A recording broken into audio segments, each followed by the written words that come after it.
A primeira pergunta de hoje é do ouvinte Wagner, da cidade do Guarujá. O Wagner faz uma pergunta simples, mas muito interessante. O crente, pastor, pode andar na rua sem camisa, pastor? Antes de dar uma resposta objetiva acerca dessa pergunta, eu quero lembrar ao nosso consulente Wagner um episódio da Bíblia Sagrada que está no primeiro livro da Bíblia, o livro de Gênesis. Como sabemos, o homem e a mulher juntos desobedeceram a Deus.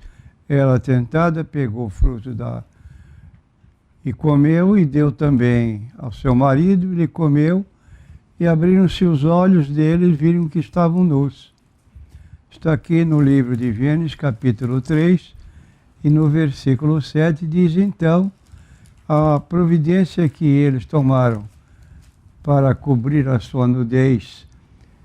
Então diz o texto bíblico o seguinte, então foram abertos os olhos de ambos e conheceram que estavam nus e coseram folhas de figueira e fizeram para si aventais. E ouviram a voz do Senhor, Deus, que passeava no jardim pela viração do dia, esconderam-se Adão e sua mulher da presença do Senhor, Deus, entre as árvores do jardim. E o Senhor Deus chamou Adão e disse-lhe, onde estás?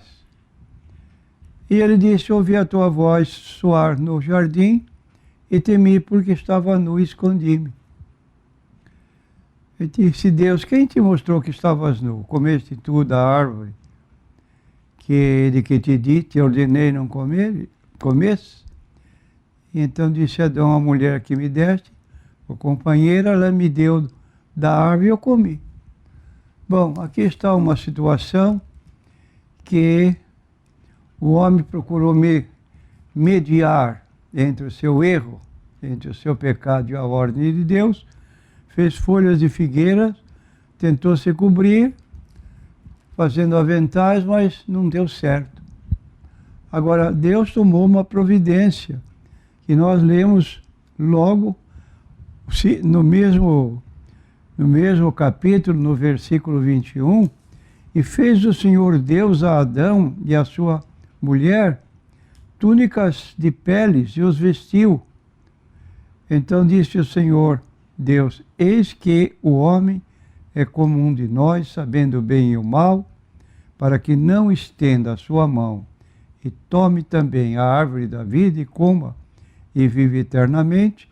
O Senhor Deus, pois, lançou fora do jardim do Éden para lavrar a terra. Então aqui Deus não achou conveniente a situação do homem, do casal, depois que pecaram e estavam cobertos com folhas de figueira, e achou por bem cobri-los mais decentemente. Então esta pergunta, se o homem pode andar sem camisa na rua, isso propriamente dito é uma questão pessoal. Se a pessoa acha que não tem problema dentro da sua forma de pensar, é um direito que ele assiste, talvez, e é ele que vai responder pelo caso. Agora, diante de Deus, eu penso que uma pessoa, um homem, às vezes todo cabeludo, me permita essa posição, e que levantando braços também, nas suas axilas também bem cobertas de cabelo, é um aspecto muito desinteressante que, francamente, não diz bem para a pessoa que assim age. Agora, nas cidades como São Paulo, sem praias, a situação é pior ainda. Mas numa cidade como Santos, a beira-mar, Guarujá e etc., já existe essa facilidade muito grande de pessoas se dirigirem à praia sem camisa, apenas com o seu short para tomar banho. Nessa condição, chegar à praia, tirar a camisa para caminhar pela praia, ainda sem camisa, para depois entrar no mar, é uma questão que é mais ou menos própria para isso. Tanto é que ela vai à praia para tomar seu banho. Mas fora da praia, na cidade, caminhar pelas ruas, eu penso que um cristão não deve proceder dessa forma. A próxima pergunta é do ouvinte Edson, aqui da cidade de Santos. O Edson pergunta assim ao pastor: Pastor, Deus cansa de se arrepender? E ele faz essa pergunta com base no texto de Jeremias, capítulo 15, verso 6. Tu me deixaste, diz o Senhor, e tornaste-te para trás. Por isso estenderei a minha mão contra ti e te destruirei.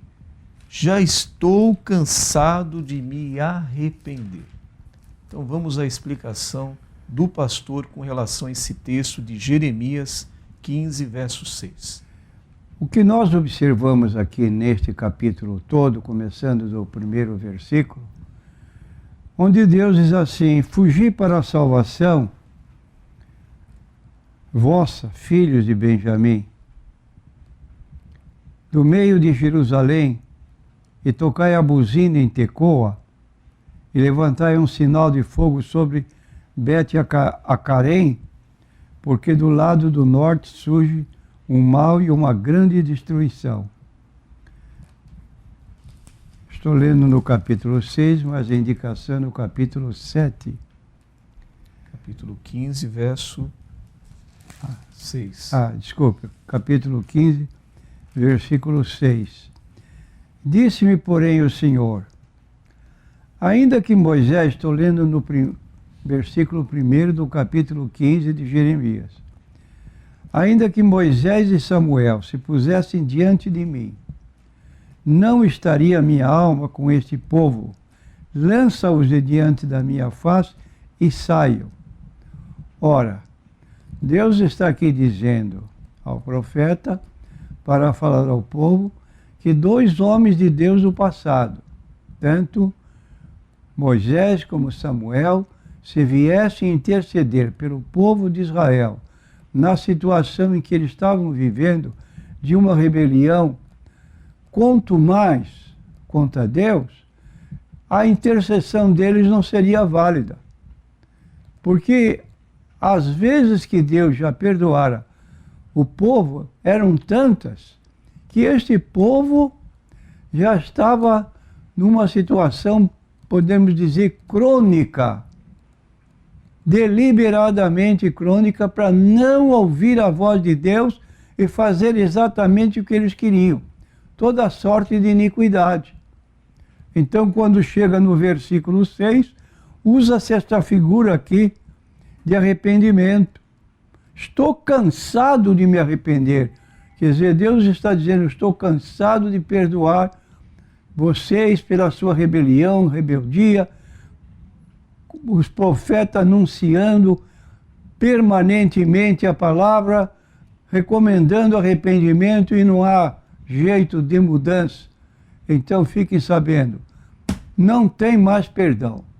Agora, isto é um princípio que nós encontramos no livro de Atos dos Apóstolos, no capítulo 17, no versículo 30. Quando Paulo se dirige no Areópago de Atenas aos filósofos que o estavam ouvindo, ele faz uma declaração acusando o povo, apesar de serem profundamente conhecedores de assuntos difíceis, filosofia e outros casos, eles estavam vivendo religiosamente na ignorância. Tinham fabricado ídolos em qualquer margem da cidade, ruas, becos, sempre havia um nicho, lá dentro um ídolo, e eles estavam cultuando aquele ídolo. E então Paulo falou que aquela situação era imprópria, mas avisou, Deus não leva em conta os tempos da nossa ignorância. mas aconselha a todos os homens em todo lugar que se arrependam, porque haverá um dia de juízo. E disse mais, e este juízo já foi estabelecido pelo homem a quem Deus constituiu, que foi Jesus Cristo, que tinha ressuscitado dentre os mortos, que seria o juiz que nós chamamos juízo final. E o que está acontecendo então aqui nesse capítulo é isso. Então a pergunta é, Deus tem limite? Sim. Não podemos ultrapassar o limite da paciência de Deus. Ele é muito misericordioso. Veja que ele perdoa pessoas que, às vezes, tem pessoas que não são crentes. Quando dizemos que Deus pode salvar uma pessoa 5 minutos antes da morte dele, desde que ele esteja consciente, então também vou fazer assim, vou pecar, quando faltarem 5 minutos para a minha morte, aí eu me arrependo.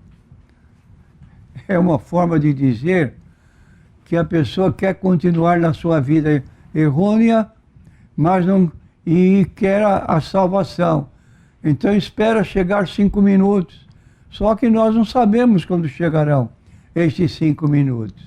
Nós não sabemos se estaremos lúcidos para poder fazer uma aceitação de Jesus naquela hora.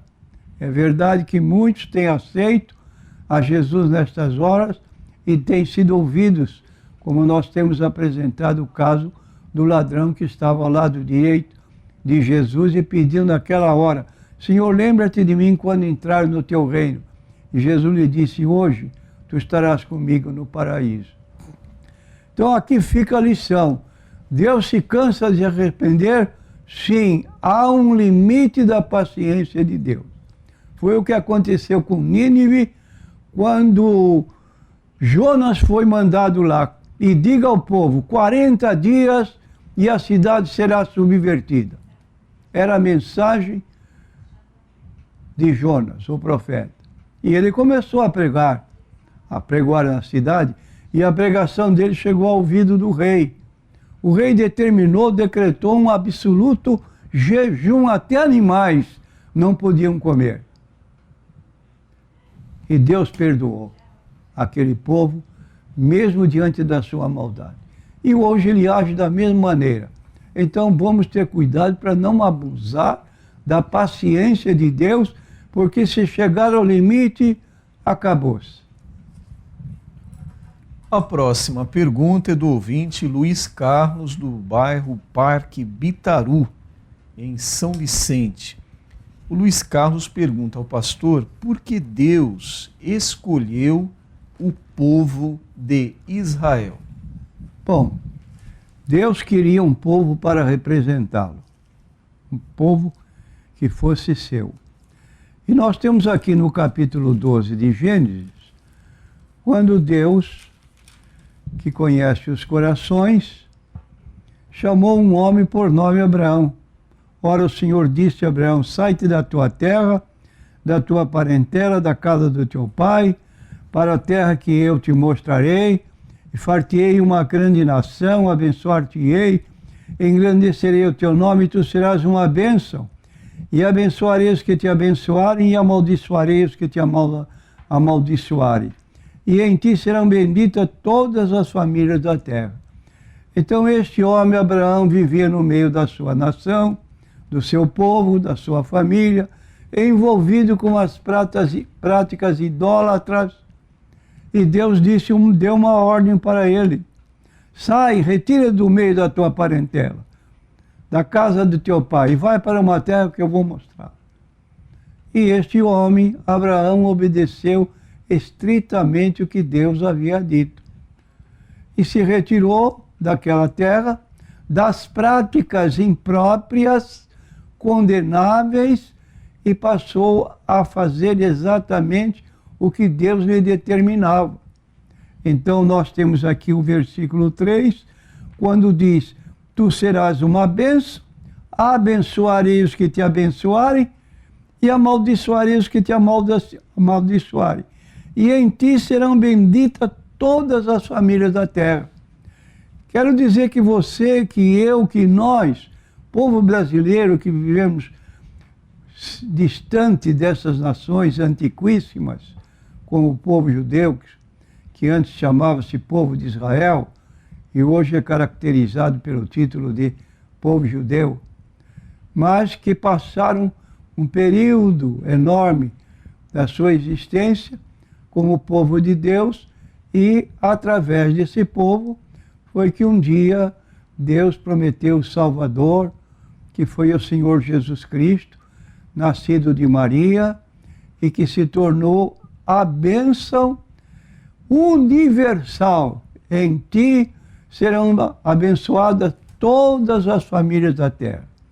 Então Deus faz as suas escolhas, Ele não olha como o homem olha, enquanto o homem olha para o exterior, Deus olha para o coração e conhece os nossos corações para nos chamar à responsabilidade e entregar em nossas mãos trabalhos que podemos fazer para o crescimento da sua obra, da pregação do Evangelho, como o próprio Jesus Cristo ordenou. Ide por todo o mundo, pregai o Evangelho a toda criatura, quem crer e for batizado será salvo, mas quem não crer será condenado. A decisão é da pessoa que ouve. Ouviu, não quis crer, Deus respeita a nossa vontade. Agora não esqueça que haverá o dia de juízo, e depois não tem jeito. Mas hoje Deus está com seus braços abertos, convidando pessoas ao arrependimento, à mudança de vida, para serem abençoados. A próxima pergunta é do ouvinte Fernando, do bairro Sabuó, aqui em Santos. Ele está citando aqui um texto da segunda carta de Pedro, capítulo 3, verso 12. Diz assim o texto: aguardando e apressando-vos para a vinda do dia de Deus, em que os céus em fogo se desfarão. Então, é sobre essa parte do texto. Os céus em fogo se desfarão, e os elementos ardendo se fundirão. Então, o Fernando quer saber do pastor se isso vai acontecer no arrebatamento ou na grande tribulação, pastor. Eu quero dizer ao Fernando que no arrebatamento será um acontecimento praticamente invisível para toda a humanidade. Porque lendo o capítulo 4 de 1 Tessalonicenses, nós vamos observar que propriamente Jesus não chega aqui à terra. Como nós lemos assim: depois nós, os que ficarmos vivos, seremos arrebatados juntamente com ele nas nuvens, a encontrar o Senhor nos ares. E assim estaremos sempre com o Senhor. Então vamos encontrar o Senhor Jesus nos ares. O povo vai sair de uma forma que os que ficarem nem perceberão. É o que nós lemos a partir do versículo 16 desse capítulo 4 de 1 Tessalonicenses. O mesmo Senhor descerá do céu com alarido, com voz de arcanjo, com trombeta de Deus.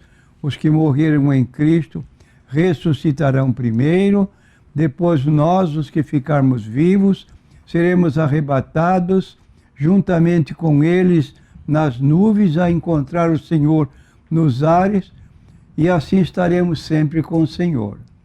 Agora, na segunda etapa, chamada aqui pelo nosso consulente de grande tribulação, vamos encontrar no capítulo 19 do livro do Apocalipse que desta vez Jesus não vem mais invisivelmente ao povo e nem vai permanecer nas nuvens do céu, aguardando a chegada do seu povo arrebatado. Mas aqui ele vai descer. Diz o texto bíblico aqui no capítulo 19, o seguinte, a respeito dessa posição que aguardamos, a respeito da segunda vinda de Cristo. Versículo 11, e vi o céu aberto, estou lendo 19 de Apocalipse, versículo 11. Eis um cavalo branco, o que estava sentado sobre ele, de cuja presença fugiu a terra e o céu. Chama-se Fiel e Verdadeiro. Os seus olhos eram como chama de fogo, sobre a sua cabeça havia muitos diademas, tinha um nome escrito que ninguém sabia senão ele mesmo, estava vestido de uma veste salpicada de sangue, e o nome pelo qual ele se chama é a Palavra de Deus. Seguiam-no os exércitos no céu, em cavalos brancos e vestidos de linho fino, branco e puro, e da sua boca saía uma aguda espada para ferir com ela as nações e as regerá com vara de ferro. E ele mesmo é que pisa o lagar do vinho do furor da ira do Deus Todo-Poderoso, e no manto e na sua coxa tem escrito este nome: Rei dos Reis e Senhor dos Senhores. Então aqui está a chegada de Jesus na grande tribulação para executar juízo. E neste período nós vemos que após essa chegada, a vitória de Cristo, haverá 1000 anos de paz na terra, considerando que o diabo, o dragão, a antiga serpente, foi amarrado por 1000 anos e lançado no abismo. Então ele ficou impedido de agir nesse período, quando Cristo está aqui na terra, no seu reino milenial. E nessa ocasião, a besta e o falso profeta, que é o anticristo, vão estar atuando, mas vão ser derrotados. Nós vemos aqui no capítulo 20, versículo 19, aliás, capítulo 19, versículo 20, logo em seguida a leitura que fiz, e a besta foi presa, e com ela o falso profeta, que diante dela fizeram os sinais com que enganou os que receberam o sinal da besta, isto é, durante o período da grande tribulação, e adoraram a sua imagem. Estes dois foram lançados vivos no lago de fogo que arde com enxofre. E os demais foram mortos com a espada que saía da boca do que estava sentado sobre o cavalo, e todas as aves se fartaram de suas carnes. Então aqui está a derrota do anticristo, do falso profeta, que vão atuar nesse período. E por fim nós temos o capítulo 20, que inclusive o próprio diabo, depois que saiu do poço do abismo, ele foi tentar ainda aquelas pessoas que não haviam se convertido durante o reinado milenial de Cristo. Acabando-se os 1000 anos, Satanás será solto da sua prisão, sairá enganar as nações que estão sobre os 4 cantos da terra. Gog e Magog, cujo número é como a areia do mar, para os ajuntar à batalha. E subiram sobre a largura da terra, cercaram o arraial dos santos e a cidade amada, e de Deus desceu fogo dos céus e o devorou.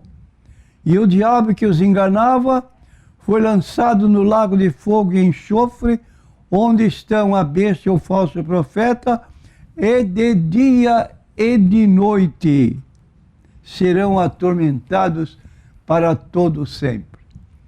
Então aqui está o final de uma história para o começo de outra.